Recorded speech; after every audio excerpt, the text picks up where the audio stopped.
He's Okay, now bye. ready. There you go.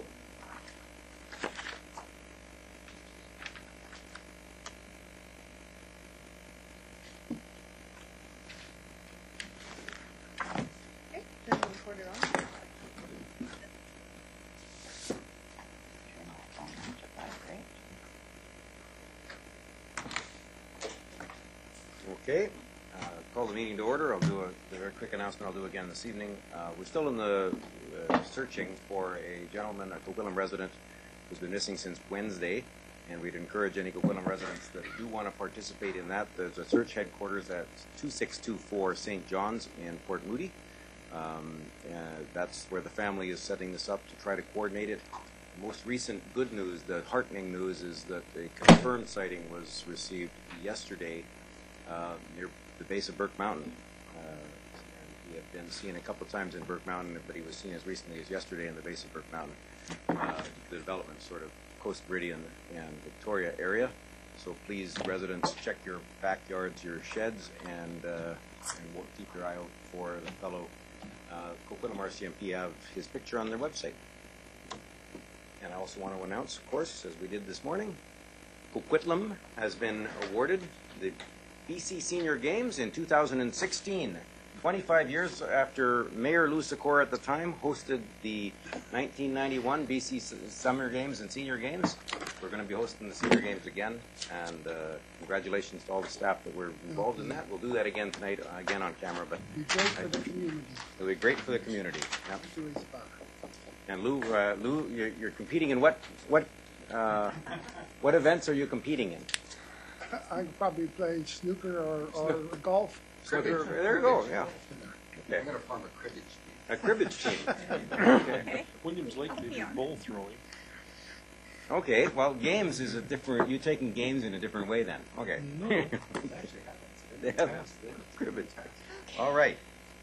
Call the meeting to order. I did that already, but now we'll actually move on to the agenda items. Thank you, Richard. First item are minutes of the council and committee meeting held Monday, September 9th. Recommendations that the committee approve those minutes. So moved. Second? First item. Second pre. Moved and second. All in favor? Opposed? Carried unanimously. First formally. There we go. Item 2 is a delegation from Mr. Russ Black of Belkorp Environmental Services Incorporated here to speak regarding increasing waste reduction through material recovery. Mr. Black, please sit right down. Your Worship, council members, thank you for having me here today. I'd like to talk to you about a new option that has come on to the table for waste reduction that we're very keen on. Belkorp Environmental Services, you may be familiar with a subsidiary of ours called Waste Tech Services. We run the transfer station in Coquitlam. Over the years, we've also owned the property that is adjacent to the Coquitlam site, which is an industrial zone property. We designed, built, and operated and owned a facility that de-inked newspaper for recycling purposes. That has since gone out of business. We sold that to Catalyst, and they're no longer on that site, but we do own the property there. And we're pretty excited about providing an option to the Tri-Cities, Burnaby, New Westminster area for further materials recovery of the recyclable fraction in the waste. The great debate over the years has been around burning or burying garbage. When Metro Vancouver did their 2008 plan, had it approved in 2010, that was the debate at the time. It was either whether you incinerate the garbage or whether you landfill it. At the time, Metro Vancouver chose to proceed with incineration as their prime disposal option. What's come on the table more recently, and it's primarily because of the pressures that others are having, in particular in California, where people are very concerned about their air quality. They're running on a landfill space, but yet siting an incinerator because of air quality is a very difficult issue for them. So an option that wasn't evaluated when Metro Vancouver went forward with their plan was something called Advanced Materials Recovery Facilities. And these things are starting to get developed and built in places like California. The issue that was put on the table by Metro is really when you get to 70% diversion, your blue box program is about 50% diversion just generally in the region. When you take on organics, that increases it to about by 20% to 70%. So what do you do with the last 30% fraction? And here, when we look at that last 30% fraction of the waste stream, what I've done is I've normalized all the constituents of the waste into a gigajoule, which is the amount of energy required to light a 60-watt light bulb for 6 months. That's what a gigajoule is. I looked at the thermal energy of incineration versus what you can conserve when you recycle those same components in the waste stream. And what we see is that 9 of the 12 gigajoules of energy that an incinerator needs to be economical are from the traditional recyclable materials, primarily the paper, paperboard, and plastic being the biggest component. And we all know that plastic is derived from a fossil fuel, so it is a fossil-derived fuel in essence. So 9 of those 12 gigajoules for thermal conversion or thermal potential energy in the garbage are from the paper and plastic component, which is recyclable. Conversely, on the conserved energy through recycling, that's where you get your biggest bang for the buck, is on the traditional recyclables being metals, paper, and plastics. That's 15 of potentially 7 gigajoules of conserved energy.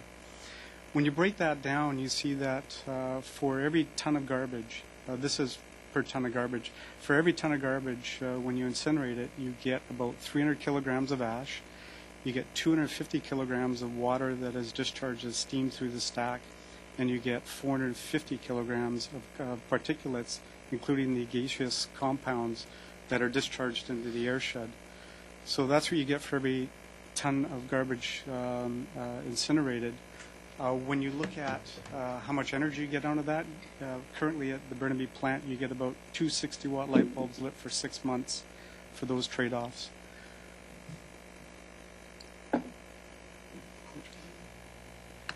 Mixed waste MRFs, material recovery facilities we call them, or advanced MRFs, they are based on very well-proven traditional technologies.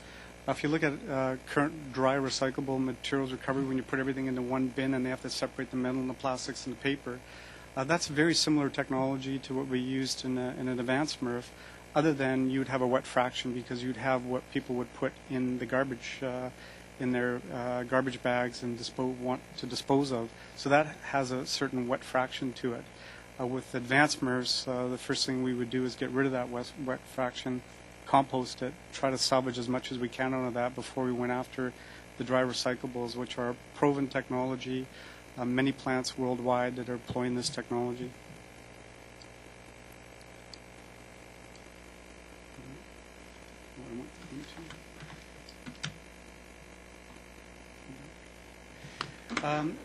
What I've shown here is the economics of mixed waste MRFs versus incineration. Currently, you're at 50% diversion rate with banning recyclables and going after multifamily and commercial, taking them from 15 to 30% recycling rates. You get about 70%. With a mixed waste MRF, you can get up to 85% diversion. Metro's projected costs for incineration are between $157 and $205 a ton. There's several local companies in the region who would like to build these mixed waste MRFs, and we think all of that can be done within the existing tip fee structure of $107 a ton.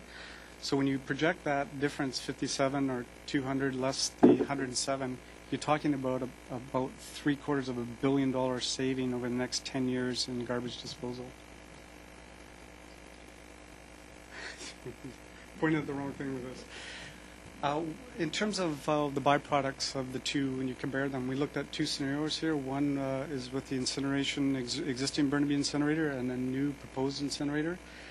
And the other is with sending that 600,000 ton, rather than those two facilities, to an advanced mixed waste MRF.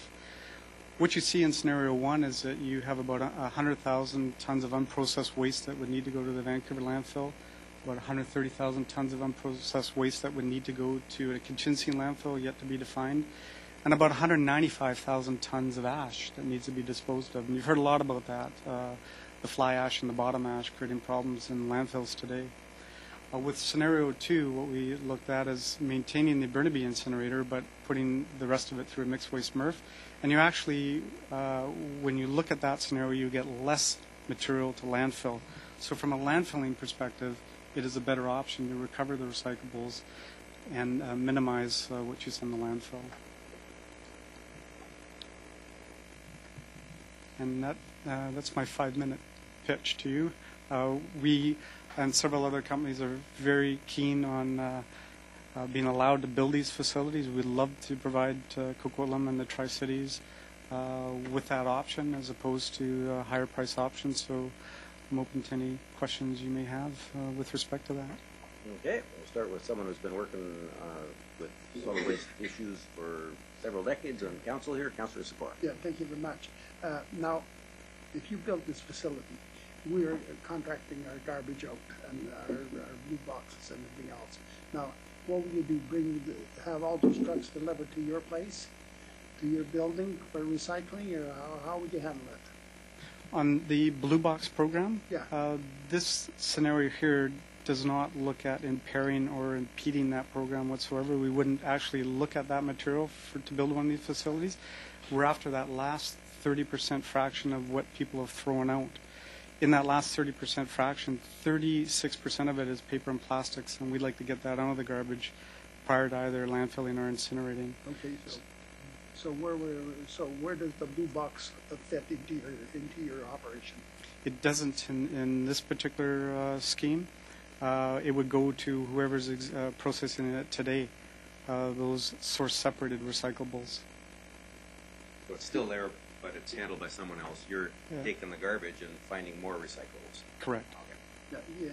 I'm totally against incineration. You know, the bottom ash has got all kinds of pollution. I mean, there's no question about it that incineration is not a good operation, far from it, as far as health is concerned, a few other things.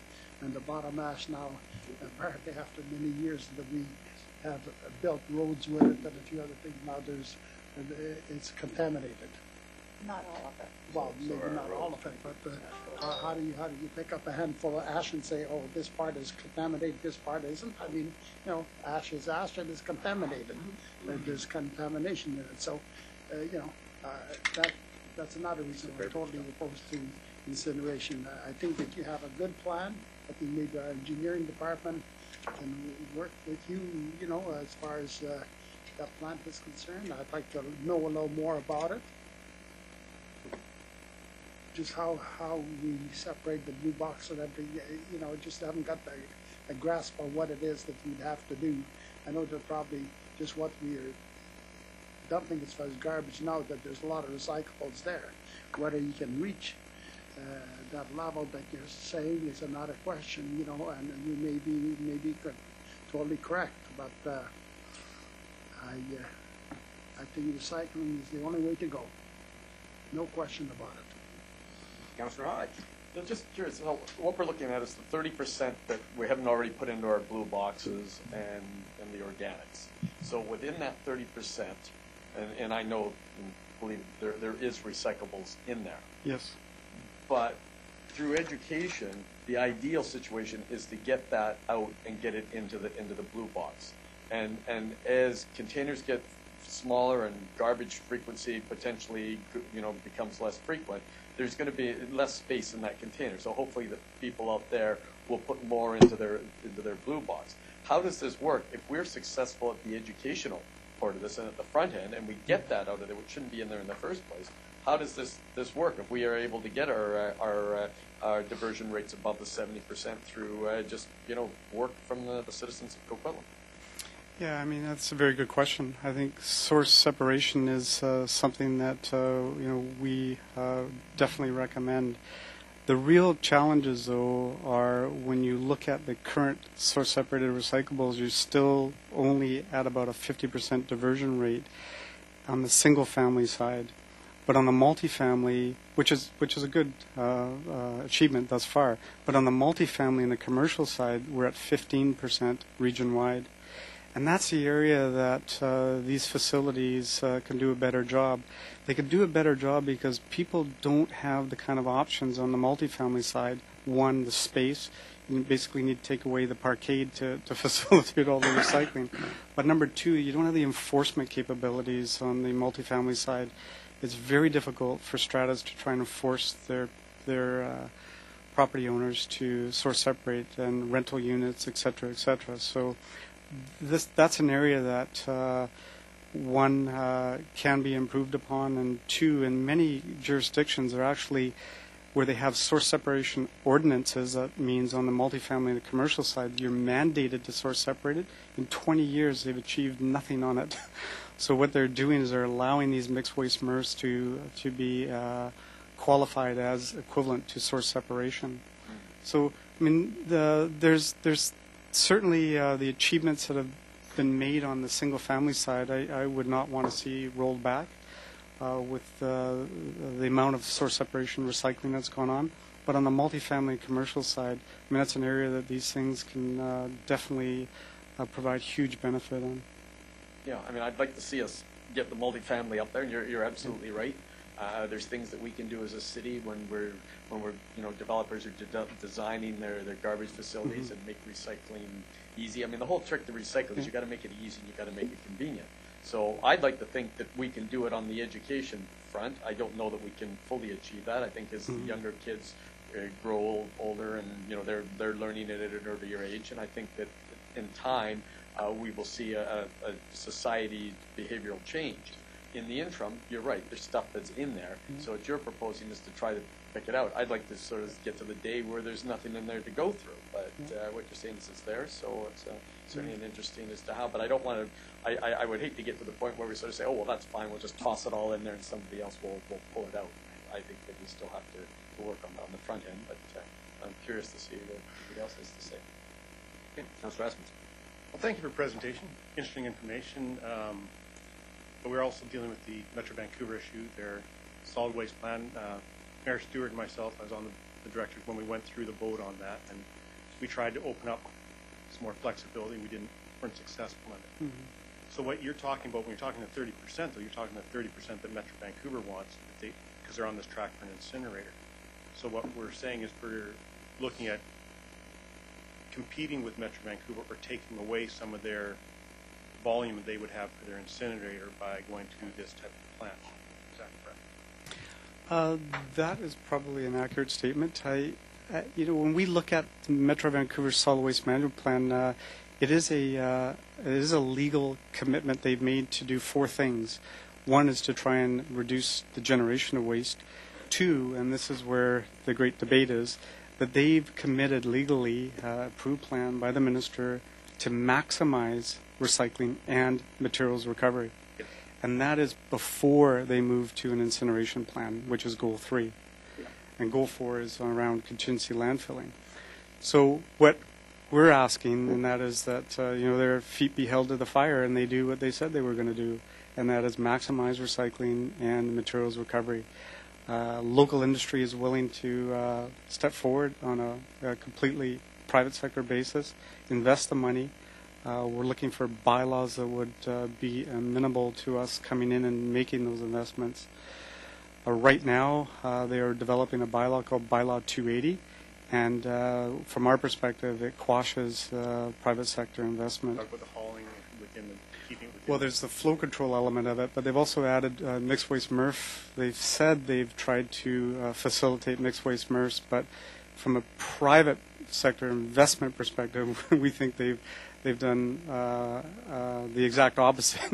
They're quashing, because we don't want to make an investment based on the language that's in that bylaw today.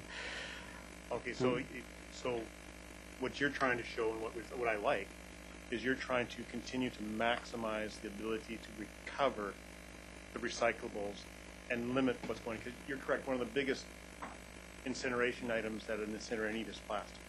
Yes. Well, if you look around the world, that's the biggest driving force, which is burning of fossil fuel, and that's the problem. And incinerators are a huge cost that at some point you wind up needing to decrease to keep it operating. So what you're trying to say is, and I guess for our council here, the difficulty is that we're part of Metro Vancouver. So what we're asking is for our directors then to go back to Metro Vancouver. That's really what you're asking is, and ask for the bylaw to be changed. I don't think I go through to staff name, Mr. Dumont. we don't have any flexibility then to directly outsource with our commitments to Metro Vancouver. I believe that's covered under the Metro solid waste plan. Yeah, so it needs to be the same direction as regional.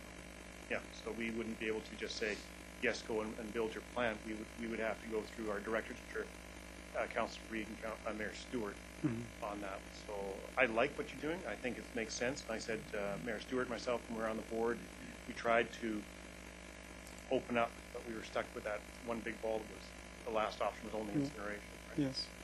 So thank you. Yeah, thank you. Thank you. I had a couple of questions as well.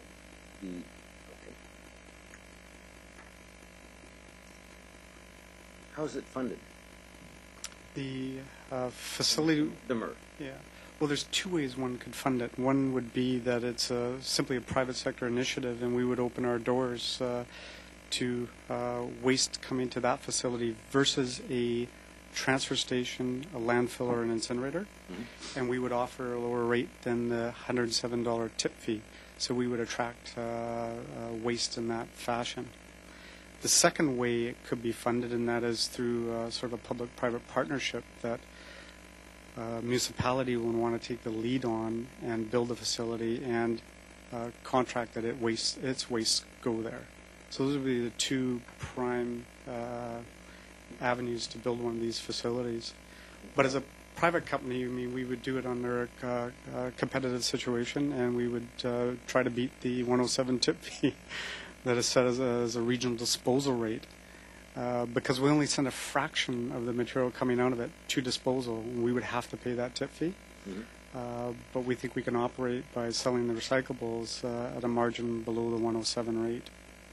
Can you do that now? I mean, is there something preventing you from, at WasteTech, for example, transfer station? I assume you pull out materials now. WasteTech, the facility doesn't have the ability to be converted unless one invested $30-odd million into that current site to do this. And we're not encouraging you to. When you look at Bylaw 181, there is a proponent that felt that he could do this now. He built a facility in Vancouver. He bought the land and he built the building, and he hadn't yet put the equipment in it. And Metro came along and decided to make life tough for him in terms of getting his license. And Bylaw 280, in fact, puts such heavy restrictions on the private sector that we would not want to build a facility under that competitive situation. What they basically are saying is that you cannot bring recyclables into the facility that exceed the banned recyclable limits for disposal, which are a 5% limit. So there's really no point in building the facility if that kind of restriction. The garbage is contaminated by recyclables. By more than 5% to use the current. Yeah, and we find it perplexing because when we look at the RFQ1 that they issued for incinerators, they promised the incineration industry, because it's the fuel source, 18% paper and plastics. Yet they want to impose only 5% paper and plastics can go to a mixed waste MRF. Now they qualify that by saying, you know what, maybe we'll turn Nelson's eye to that for, like we do to our own regional facilities. But if you're a private sector guy, Metro's a regulator and the owner in the same instance. So, I mean, I'd be okay in doing that under those circumstances. But if I'm a private sector guy and they're saying, no, we'll kind of turn a blind eye to that, maybe not. Okay. I have two others, but I'm going to go straight to Councillor Reid. Just a question. There is a gentleman also in North Van that's right in the middle of building one of these too, isn't there? Not aware of that. The gentleman that came and made the presentation to us? Proposed. But he was already set to go and invest a considerable amount of money, and then all the regulations you're speaking about. Yeah, that was he's in Vancouver.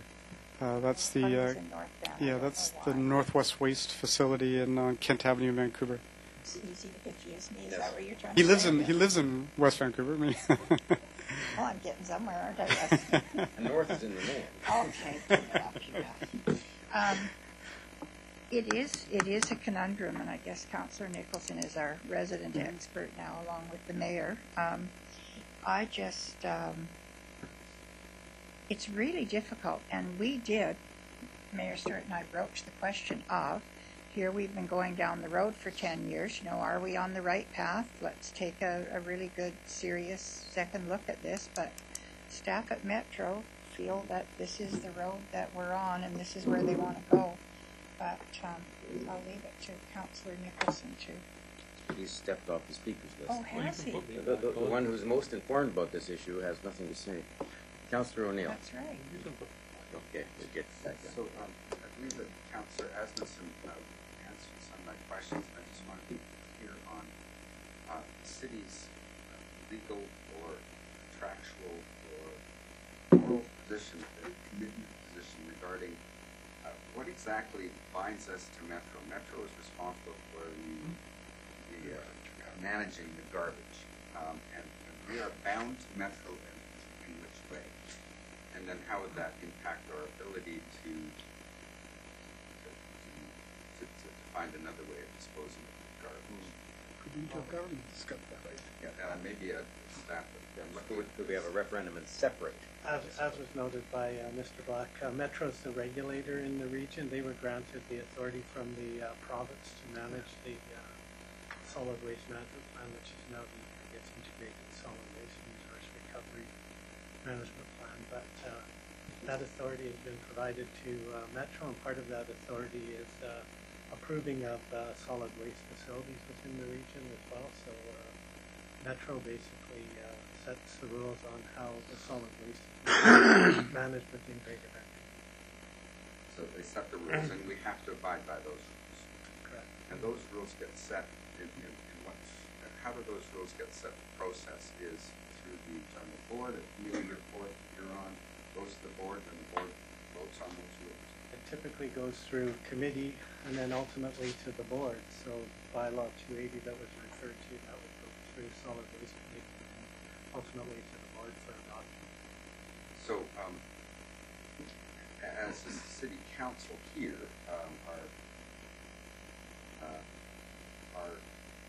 our control over this is rather limited. I imagine on some things we could request that our representatives vote a certain way, compel them to vote a certain way. Not compel them; they're free agents. Makes always So I'm just trying to put this presentation here into context. It's an educational thing about possibilities over which we don't have direct control. Three people here have some say in it. And really, you're looking for some political momentum, I think, right now. Or were you expecting something else in terms of, do you think you could get something else out of the city by making this presentation? Well, I'd like to clarify just the regulatory framework, because I think that leads to the answer, and that is that Metro Vancouver are in charge of disposal. They have what's called a tipping fee. They're allowed to set a tipping fee bylaw, which can restrict what does and does not go to a disposal facility, and that includes transfer, landfill, incinerator. Those are the facilities that they run. Traditionally, upstream of that disposal facility, municipalities are allowed to do what they want. So Metro Vancouver have a bylaw which is called a facilities-based bylaw, which is 181, and that's what this 280 is replacing. And that basically just makes sure that the nuisance issues are dealt with, and that somebody doesn't collect a big pile of tires and takes the money and heads to the Caymans and leave the municipalities with a pile of tires to deal with. So that's a facilities-based bylaw. And Metro have never played in the space between disposal and the curbside pickup. They've never played in that space. Bylaw 280 is the first time that they have interjected themselves into that space, and primarily to target these advanced mixed waste recycling facilities. Under the definitions in the Environmental Management Act, under the definitions of the solid waste planning guidelines, they are truly recycling facilities. They are not disposal facilities, but they're trying to regulate them like a disposal facility, and that's where the real rub is. I mean, that's what the concern is. Would it be your position then that bylaw 280 exceeds the responsibility given to Metro by the province? That has been our Is that position. argument to the province as well? That will be the next stop. So you want that space to exist so Metro doesn't even get the garbage that they have been given the responsibility to manage. Metro will get the residual from these facilities, which they've been given the responsibility to manage. What you do upstream of that disposal, is the municipal purview or private sector purview, where we think we can make a business. Which has become clear. Yeah. So if you have your universe set up the way you'd like it, the garbage, the Yeah. 25 or 30% of garbage, first goes to a MRF where recyclables are taken out, and the residual then goes to a Metro Vancouver operation, an incinerator or something. Correct. Okay. You want that space to exist, and it exists now under 181, but it won't under 280. So this is a Stop 280 campaign that we're is that right? I like that. I'll live with that. I always look at the headline, and my background is a reporter, so kind of what's the lead here? I can work with that. Okay, I think I understand. Thank you very much. Support MRF campaign. Or SMRF. I also like Smurfs. Smart Materials Recovery. Yes, I was going to go sustainable, but anyway. Oh, sustainable too, yes. Councilor Nichols. Thank you. I really didn't want to talk about this. I've talked about it and listened to it way too much. And I'm not going to enter into a debate because I haven't studied it nearly as long as Mr. Black has, or the other, God knows how many players who. I remember how many delegations we've had at the Zero Waste Committee. Several of them, several times. There are a variety of interests at play. The recycling community, composting community, the MRFs, clean and dirty. Nobody said dirty MRF yet, so I had to get it out there.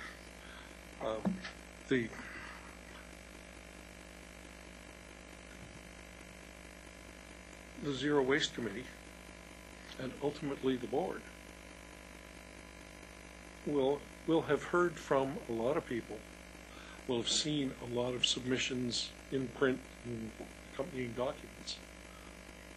The Zero Waste Committee's made its decision again this morning and moved this bylaw forward for the board's consideration, and the board will hear a whole lot of arguments, pro and con. And one of the huge challenges is there are so many things changing on the playing field at the same time as all this work is being done. The stuff started years ago with the Integrated Solid Waste Management Plan. It probably wasn't on council at the time. And the world has changed a lot since then, and it's changing more rapidly all the time. So we have MMBC, which nobody quite knows what that's going to do, and I know it doesn't impact your MRF, but it impacts the whole solid waste management process. But most importantly, the first step, and I think Councillor Hodge referred to it, is we're driven to increase source separation, to if you can pull it out, keep it clean, your ability to reuse it and recycle it and gain the highest level of value for what you get out of it is constantly enhanced. MMBC, through administering the extended producer responsibility stuff, is working for the people who produce all this stuff. They've now been given the responsibility to deal with the costs of the packaging that they foist upon us. And at this point, as far as I know, it's only Ontario and BC who have this kind of legislation. There's more of it in the States. And there's no question there's more of it coming. And as that develops, there will be greater and greater pressure on the producers, the printers, the packagers to do a better job of packaging so that it doesn't cost them so much to pay to get rid of it after Timmy's opened his Christmas present and thrown the plastic wrappers all over the floor.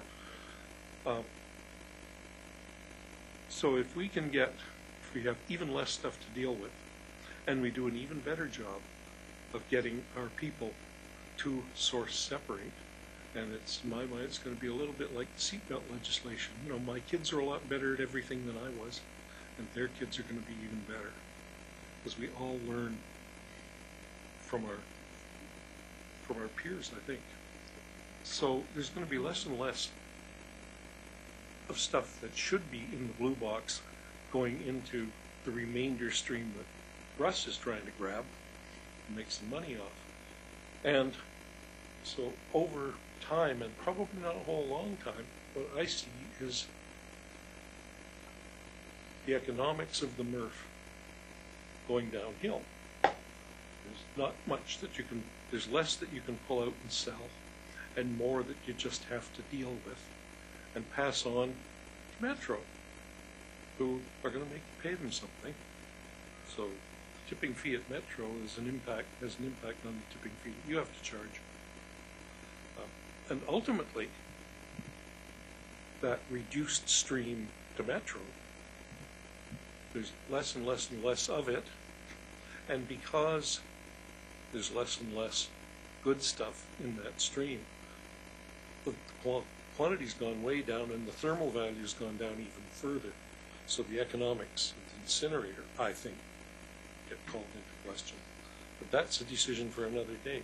But the flow control decision, I think, is essential to Metro being able to achieve its objectives, because if there's significant amounts of waste moving out of region, we have no control over, no way of knowing what's happening, then there's always going to be some people who'll take the easy road and send the trash up the street. I mean, when I moved here, we used to drive up Pipeline Road.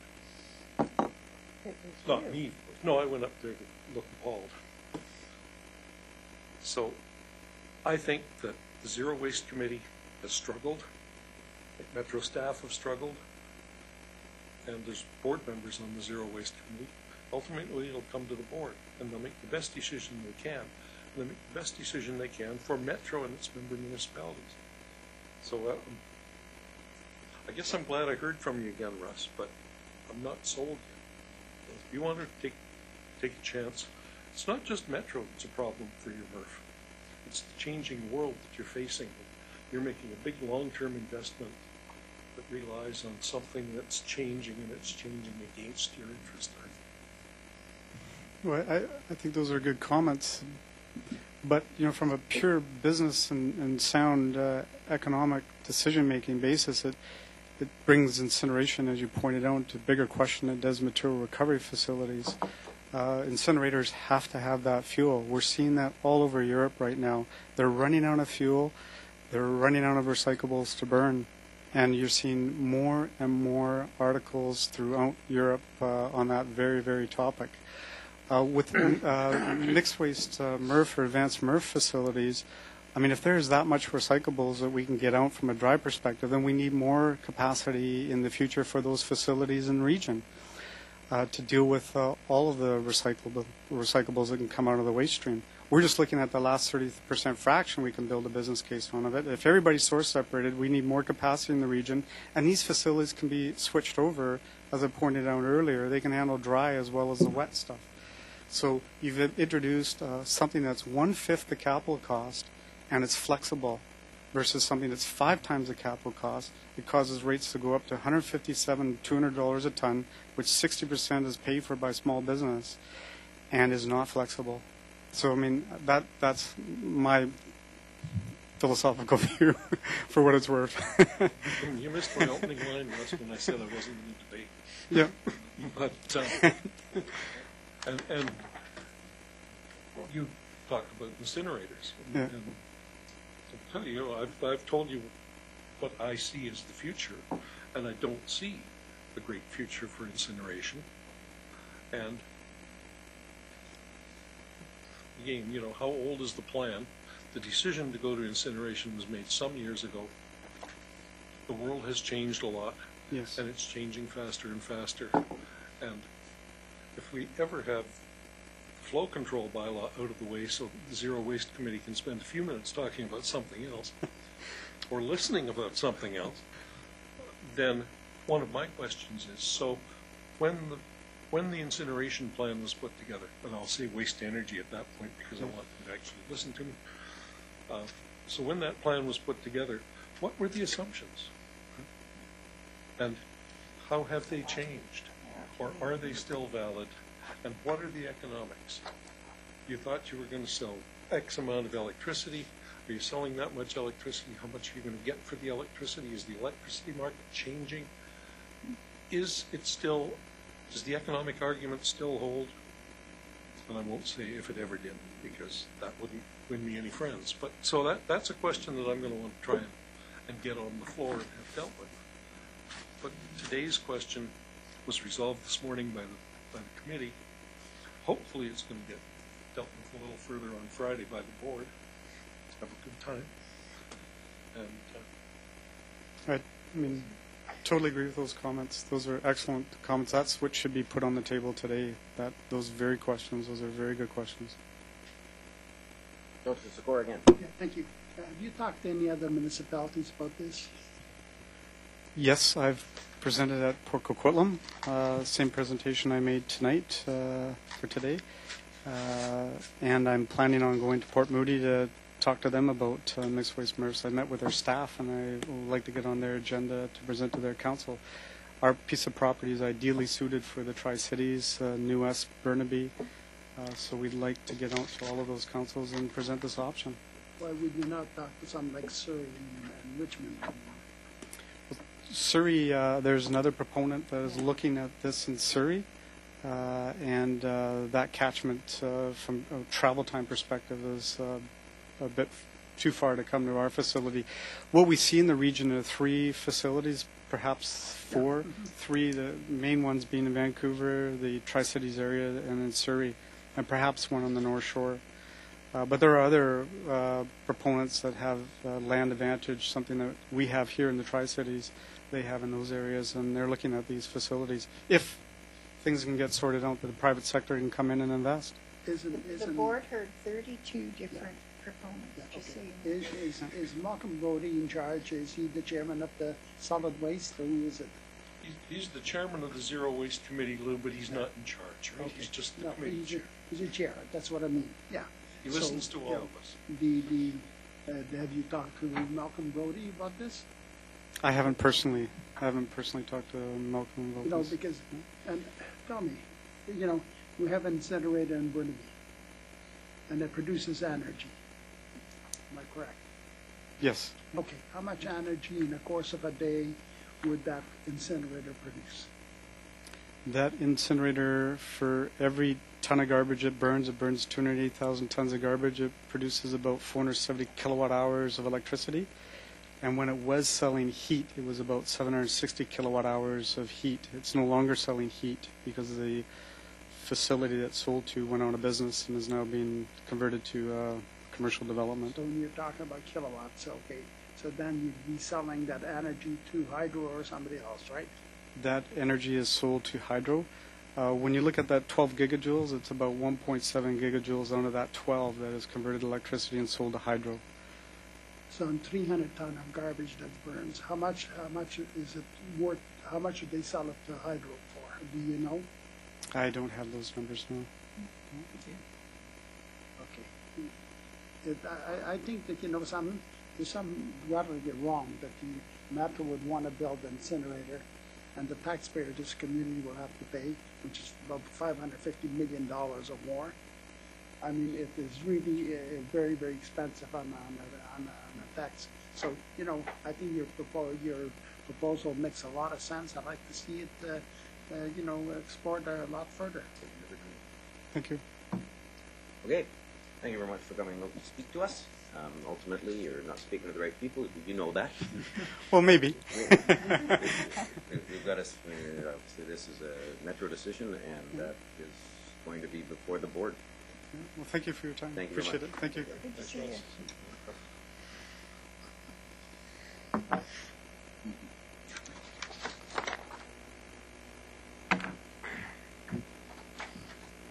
wish I had a solid waste. Or something approaching zero. I want zero waste. Zero waste.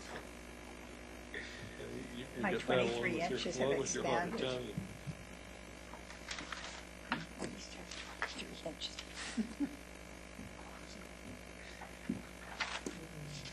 Item 3 is report of acting general manager, engineering and public works related to voluntary water metering assessment, and we have introductory comments by Mr. Radner, Chief, the acting general manager, visionary. Hi. This is working? Anyway, so I just wanted to say that last year in considering residential water metering program, council supported not proceeding with metering on a universal basis. At the time, there was some discussion of a voluntary water metering program, though. So staff has prepared this report to kind of review the attractiveness of a voluntary water metering program to our residents. Unfortunately, due to the economics of it, we wouldn't anticipate a large uptake in a voluntary water metering program, as residents would have to cut their water consumption by, on an average basis per capita, of about 2/3 of what the average resident would use today, just to make to come to the same price for their water.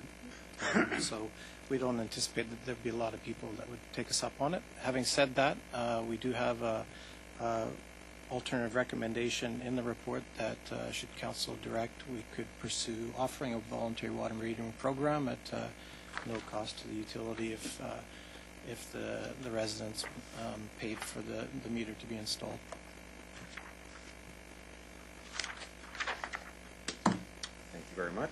I found it fascinating, actually, and I'm wondering, there's an optional thing, but I'm wondering if not many people were to take us up on it. It doesn't cost us anything. Our cost is only if someone takes it up, and the cost is borne by the person that takes it up. Offering the choice to our residents, I would see as a good thing.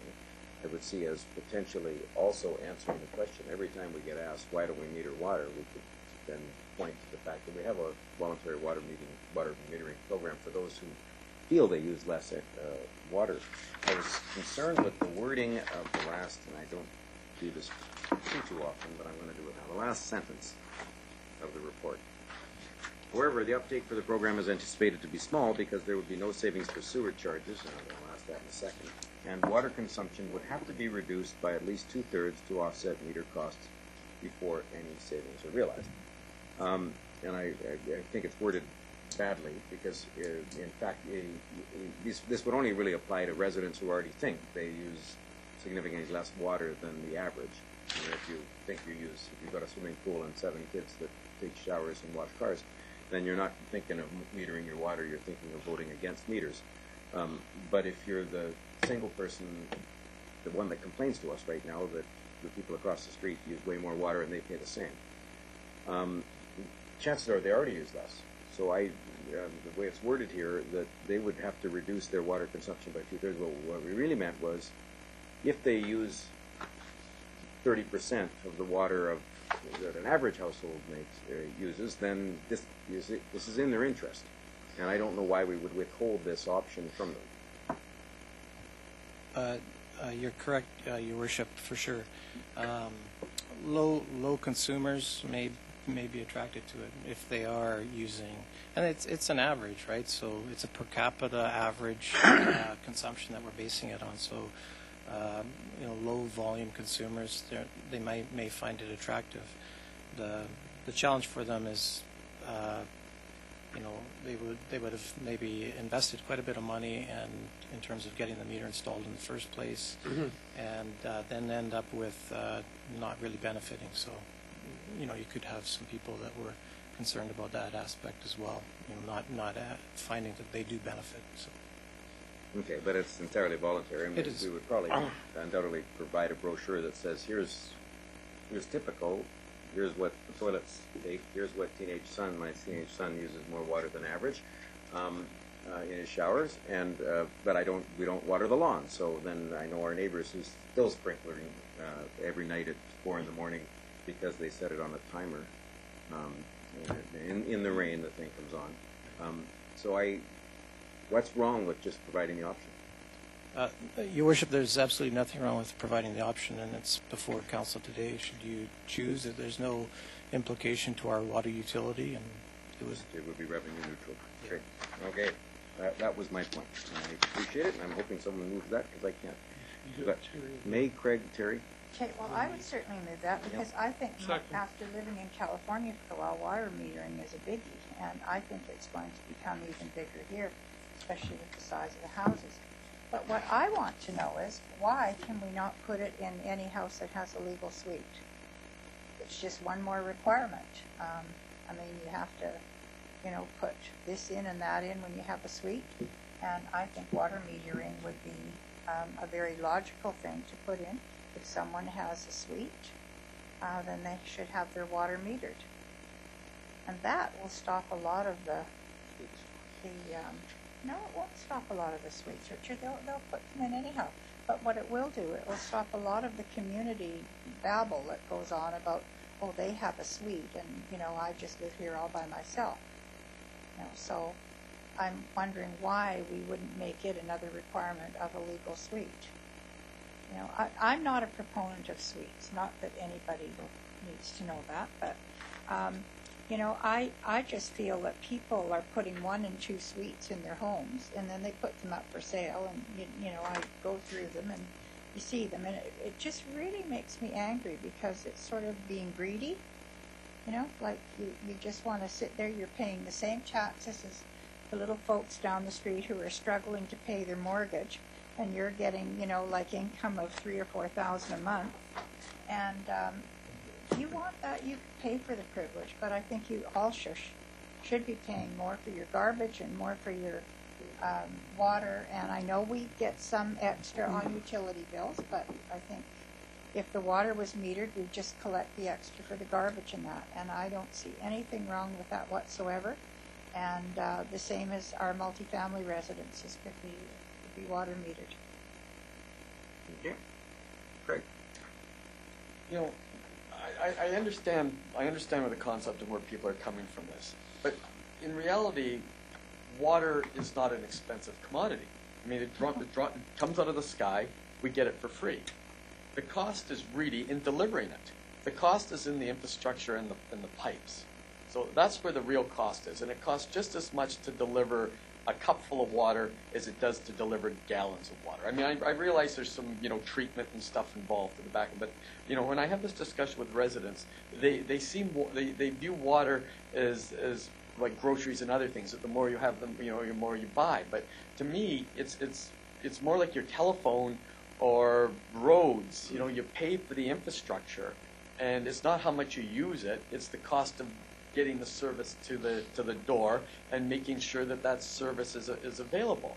So, I mean, along the way, we have somehow put I guess we've taken Metro has taken, and we've taken the total cost of delivery, and we've divided it by how many, gallons flow through the pipe. But we've put an artificial price to volume. It's really not a price of volume at all. It's a price of delivery. And if somebody were to say, well, I have more pipes and more, I mean, to me, I have trouble equating the cost of infrastructure to a commodity that really has no cost to it. So that's where I have the whole problem of metering water, is that there should be a charge, how many feet do you live from the reservoir? Because ultimately the cost is getting it from the reservoir to your door, not in treating the water. Is that sort of how we price it and where we arrive at this? Your Worship, that's the current fee structure that the city has for water meters does somewhat recognize that. We do have a flat minimum charge for metered consumers. Because of that, there's a large, large cost to getting the water to the door and to provide that service in the first place, to have that infrastructure in place. So our fee structure for water metering for commercial and institutional, that kind of thing, has that base rate built in. And then they do pay by the cubic meter beyond that, however, because, there is to some degree a user pay element to it for metered consumers. Right. So that's why the savings aren't as great, because there's a base to getting the service to the door, that after a while it becomes just, okay, you're using a bit more than or way more than anybody else. I mean, I hear the argument, so as long as it's a single person, the person next door has, 4 kids. But we could apply the same principle to roads, that, I have 1 car and my neighbor has 4 cars. So, I mean, there's a whole lot of services and, schools and everything else that we pay for as a community. And I'm hesitant to go down the road of user pay, because I think that's the next step. As soon as we go meters, then the incentive is going to be, well, we're using less, and so people are going to have to be more, and we set up an entire user pay system. And I don't know that at the end of the day we're going to achieve conservation in water, which is really what it's all about. Your thoughts? I mean, it's been tried.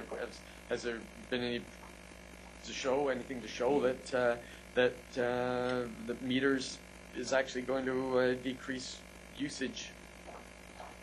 Your Worship, the only comment I'd offer is that the city has a fairly low per capita consumption, and we are being successful in terms of encouraging residents to conserve water.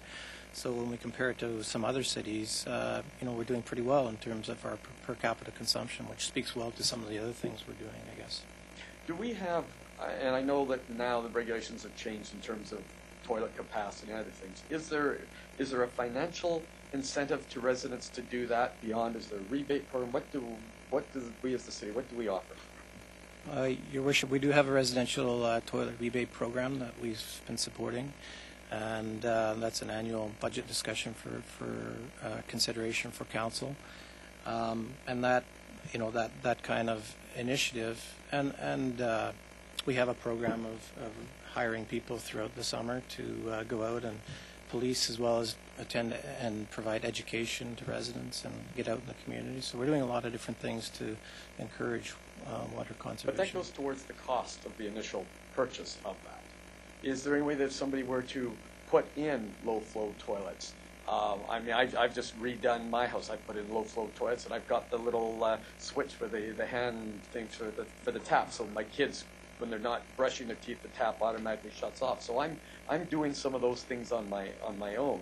Is there any incentive that when you do that, there could be sort of, say, people who have that will get a 10% discount? Is that a better way to approach, rather than going to metering, just to acknowledge that people who've done and made improvements to there? Is that a different route to go to achieve the same thing and encourage conservation?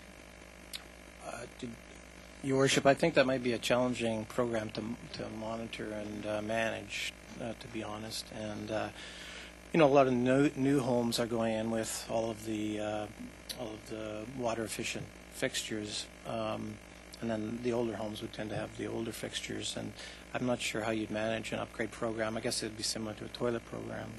So, but what's happening is with the newer homes and that going in, these homes are achieving those savings anyway.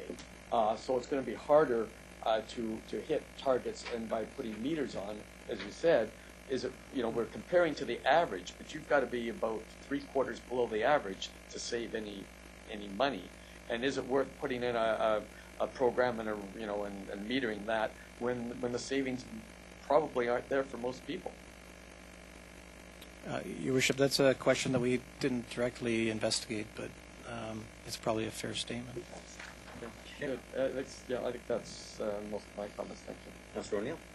Yes, on page 5 of the report, it's a comparison of flat rate and metered cost for the average single-family water customer. I'm going to look at the annual average metered costs you're projecting. And this kind of follows up on some of the things that Councillor Hodge was saying. Because them assessed a projected fixed annual charge of $134, which I would think reflects your assessment of what the dam costs, what all the water treatment facilities cost, and the pipes. And then you've got the water cost, which is 2.5 times higher at 73 cents per cubic meter.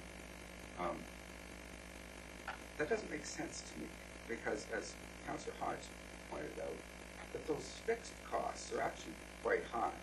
Now, it may well be that are you taking taking into account that, well, if you're using 400 cubic meters of water a year versus 500, you're paying a little less, you should pay a little less towards the water treatment costs. Or is this sort of an arbitrary, Yeah. is this an arbitrary assessment? No. I believe the 73 cents per cubic meter is the Includes the Metro treatment. Metro Vancouver Vancouver. cost of water. That's right. their cost to operate all the trunk water mains and the And treat the reservoirs water. and treat the water. And 1.3 so out of what we charge customers, approximately $300 of that is directly passed on through Metro, and that's their cost of operating the regional water system. And our fixed annual charge reflects what then? Our pipes. Yeah, we essentially, Metro manages the reservoirs and the treatment and the trunk water mains, the large water mains. The distribution system within Coquitlam is the responsibility of the city, so that's our portion of the water costs. I think Dana wants something. Dana? Mr. Sung.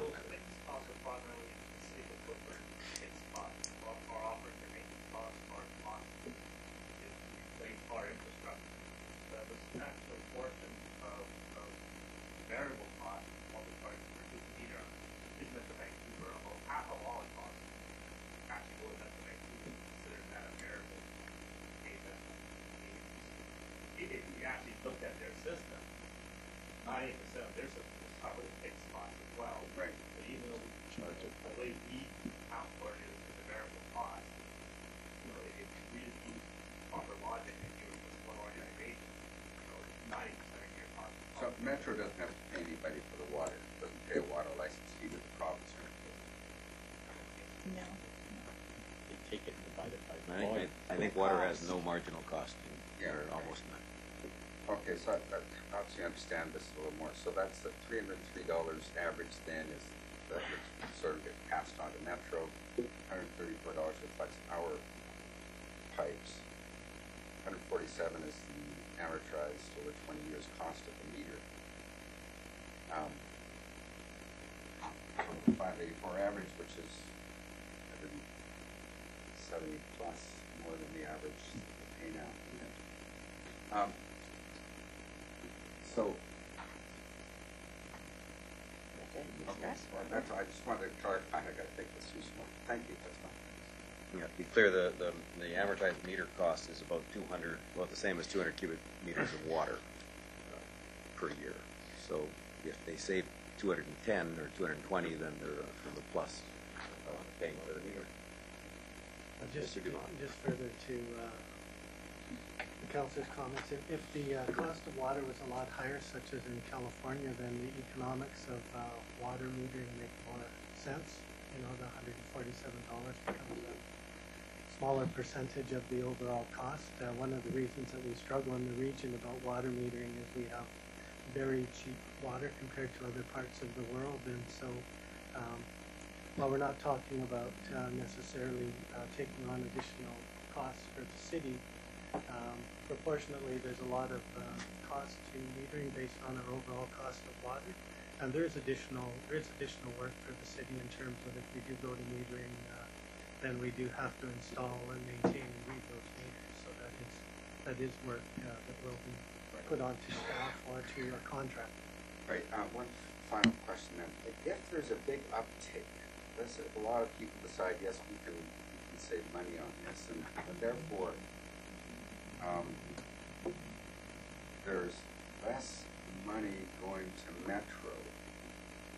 So we're going to, they think, maybe it's down to $120 a year for their water costs of that 73 cents a cubic meter. Will Metro, in order to cover its costs, which are all infrastructure costs, have to raise its price? Yes. And so it's going to have a... Or it could forego a price increase for getting another reservoir because we don't want to use as much water for the next million people. Okay, could do that too. So there's something we haven't really looked at, what the implications could be. So that's something I thought of when I was reading this. What would be the implications on people who stay with the annual flat rate if a lot of people go with the meter and are successful in and driving down those costs, the flat rate would probably have to go up higher than it's going up. Yeah, eventually, if everybody was metered, we'd all be back to having to still pay the same costs. I think, if we get people conserving, we don't have to maybe, look for new reservoirs as we grow as a region and those kind of things. So there's some long-term capital costs that,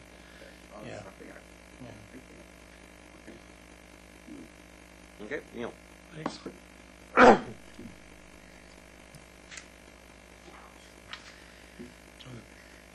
In many ways, I would prefer simply to vote for the recommendation and move on, because we could talk about this longer than we could talk about MRFs.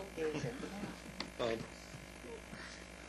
I'm an accountant, so the fixed annual charge of $134 a year, as far as I can make out, is simply based on the fact that that's what we charge people now who are getting metered.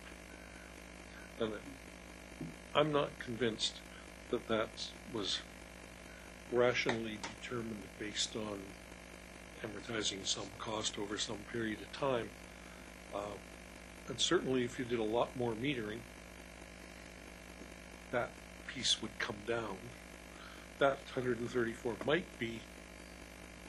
include paying for the meters on those places that are being metered. Now, I don't know, and I really don't want to go in and start analyzing it. But the other thing that has bothered me every time we've talked about this is that many of us have water meters. When we built our houses, or when somebody built the house that we now live in, somebody, and I would suppose it was most likely the city of Coquitlam, or the district of Coquitlam, who said, you got to put a water meter in. And somebody paid to put the water meter in. It was maybe the developer, but it was used. The mayor has explained to me ever so often it ends up in the cost of the house. So I already paid for my water meter, thank you very much. If I chose to go voluntary metering, I don't want to pay for another water meter. Now, I'll bet you don't really want to come around and try and read that meter 6 feet down a hole in the front of my front yard. But that was what one of your predecessors chose, and we won't even try and figure out who it was. Might have the same initials as me. Thank you. They last about 20 years. No, mine was much longer than that. And it kept reading. Oh, okay. I don't know. Did anyone ever try and read it? I don't know. Brent. Well, thank you, Mayor. It sounds nice to have a volunteer metering program, but when I look at the consumption that we use here in this region of Coquitlam, we are by far under anybody else in the region at $413 a year. So even if you were to take rather than 2/3, 50% reduction, that's going to be a difficult achievement for most people to achieve. I would rather have this read for information. I think it points out the reason why we don't have a full water metering program, because it's very cost effective. We already in the region have the lowest consumption rate of water because the higher precipitation is a factor within that. But I'll agree with Councillor Hodge about the flat rate and the equalness of that is, and whether you have a larger house or smaller house doesn't equate into the amount of water you use.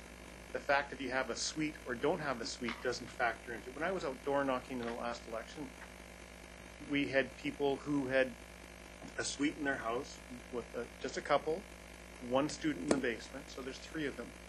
Across the road, they had a family with 7 in that house with no suite, using way more water than what they ever did. So you can't equate a suite as increased water use or volumes of water. It's how many people are using the water.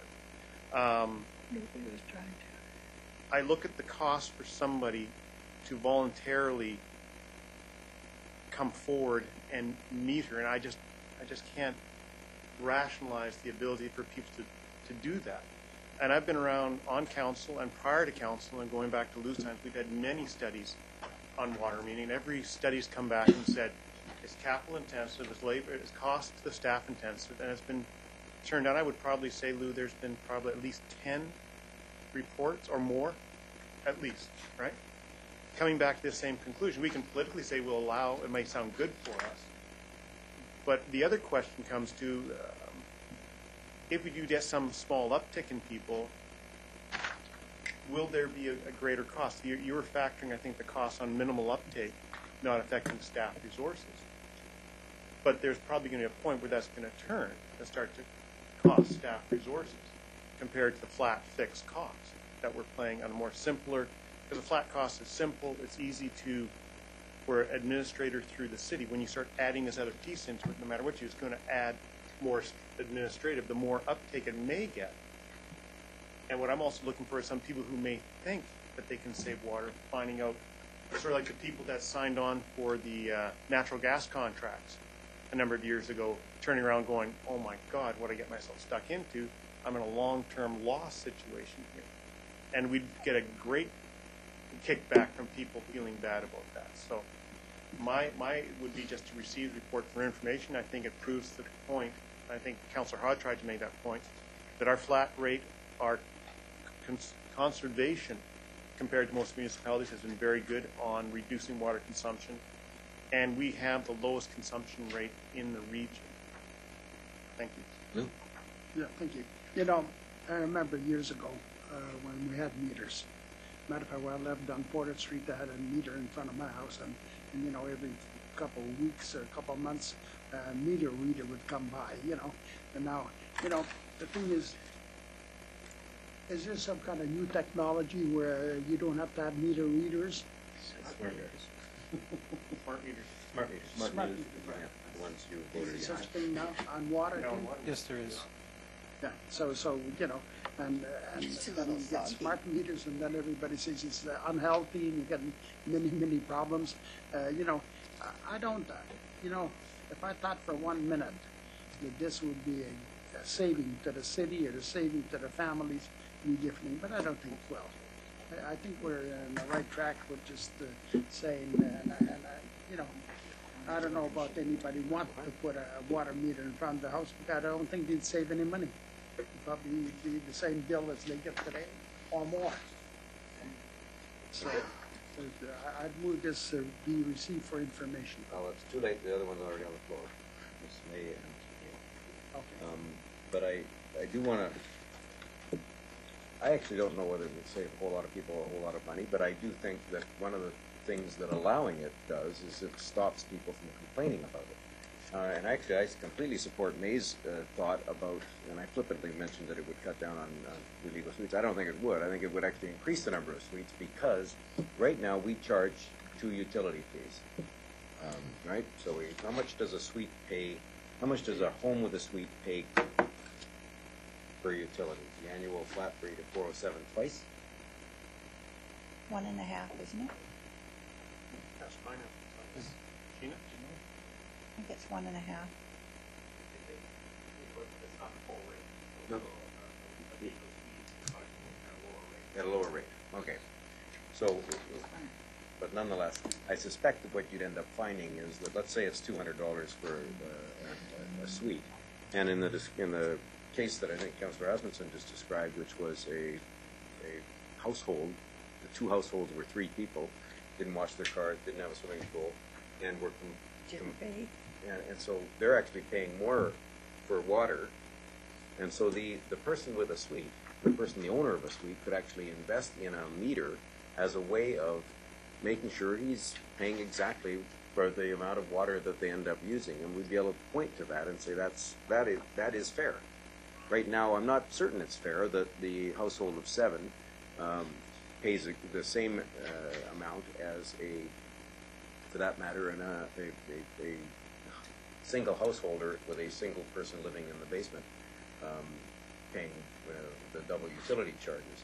So, and we could still leave it optional, because it would be entirely up. I think it's perfectly fine leaving it up to them to say, well, do you want to pay the double utility fee, or do you want to put in a meter and pay for what you use? To me, it doesn't. Allowing the option of a meter does nothing to hurt the city. It allows that some people, a few people, will be able to benefit from their water conservation efforts. I would hate to head down this path where if you change 1 toilet, then you're allowed a discount. If you change 2 toilets, then you're at a bigger discount. But if you have a let's say you live on a big property with a great big house on a great big property. Maybe you should pay 1.5 water rates or something like that. And I don't mean that personally. So I think we have to be careful which slippery slopes we start down. I think the simplest way would simply be to allow residents, if they choose, to install a meter. Install a meter, we'll do it this rate. Hence why I'll support that motion. And I've now got. My motion was not that. I know your motion was not that. Your motion was to the voluntary metering. Voluntary metering, but I also want that all suite houses with suites must have metered water. Okay, but I'm that sorry, wasn't I didn't hear that when I that seconded wasn't it. encompassed in your motion. That was spoken later.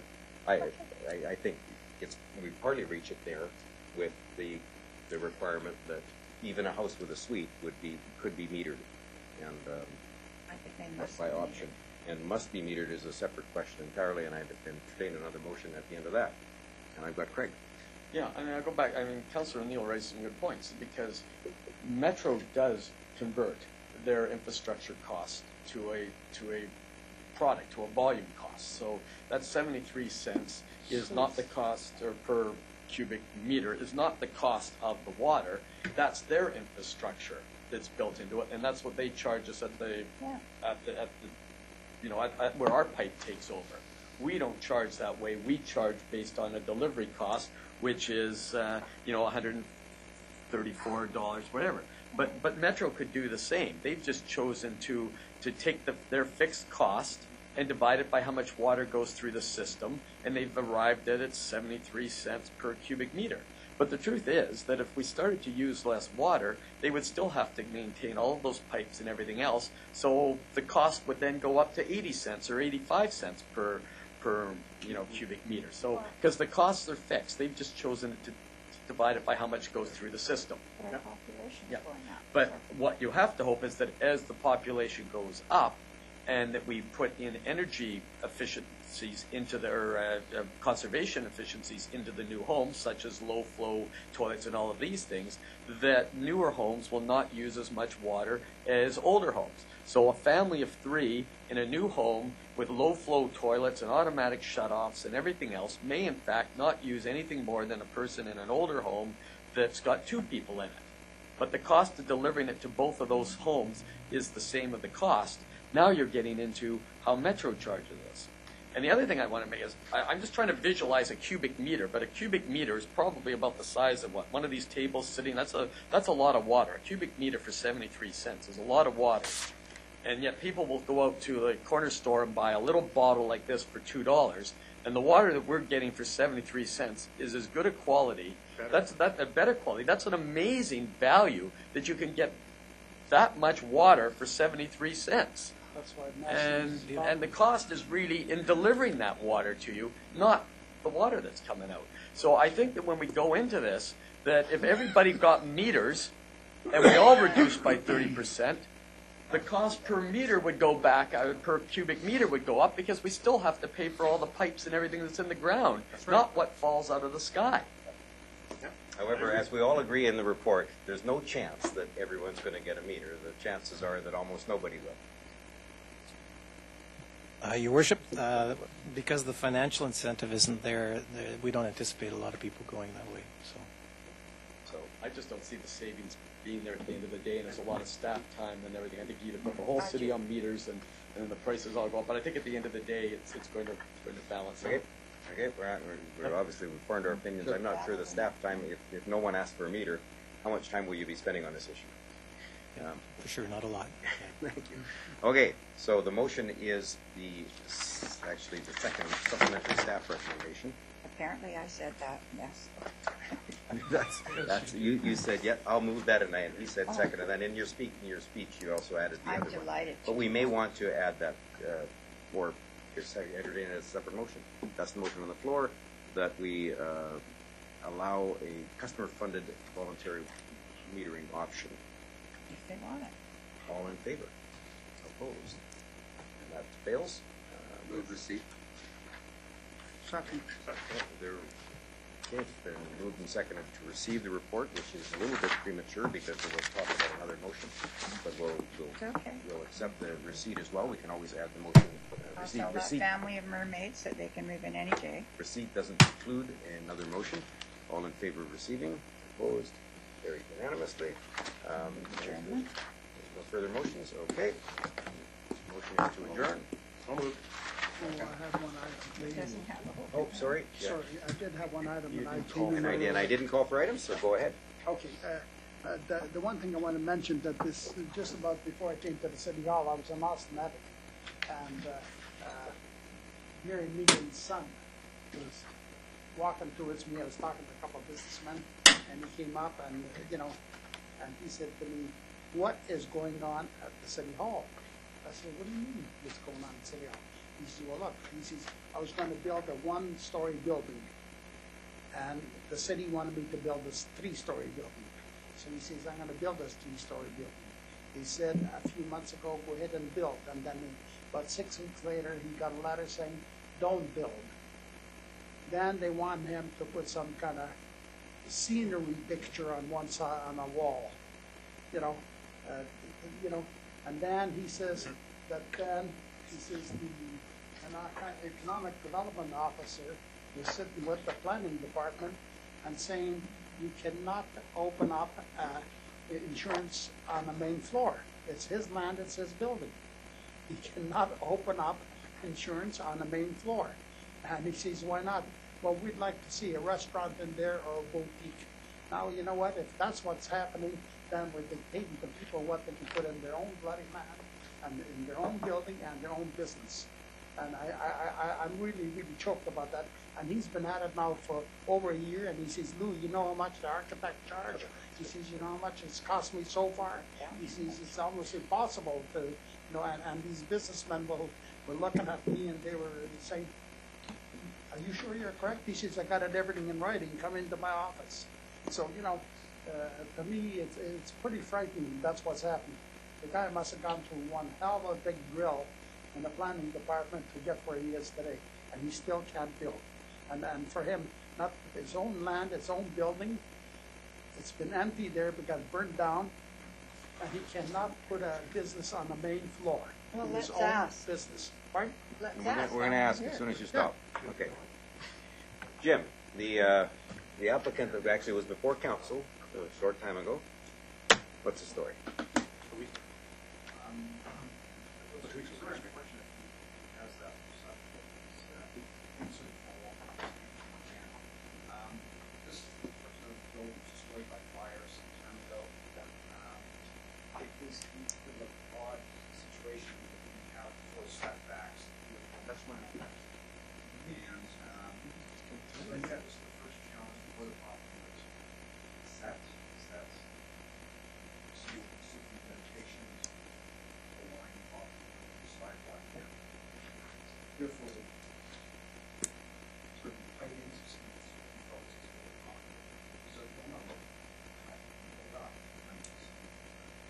I'm sorry, I can hardly hear you. You can build up.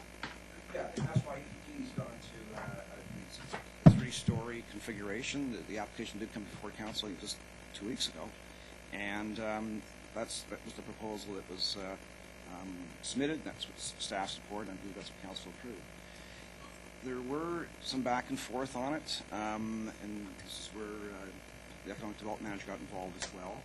In fact, we met with the fellow out on site to discuss the options and what he could do with the property. So my understanding was that it had been resolved, and he's in fact moved forward with his application. Now, if we can, we can always follow up with him just to see after the fact what his views are.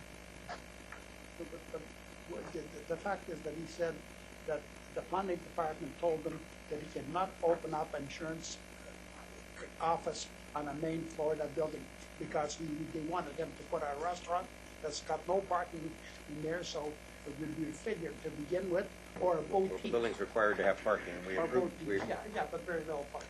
And then now another thing that he's hammered with, they want him to move some kind of telephone pole that's not even on his property. I mean, you know, it goes on, and I'll tell you, I was embarrassed. I wish those other businessmen would have been away, because, you know, I didn't want to listen to this. You know, personally, you can take it and bring it into the city hall and say, okay, what is happening? But there's a bunch of businessmen standing around, and they say, well, you know, I mean, I'll tell you, this thing here goes a little deeper than what you're saying, Mr. McIntyre. I think Okay. you need to dig into it a little more. let's Okay, hear well, that's from the only way you can look into it is for us to Yeah. actually say, could you look into it and get back to us? Good. Okay. Any other issues? Motion is to adjourn. All in favor? Opposed? Oh, Carried. I got one through. Not yet, you haven't. Motion. I knew to. They agree with me.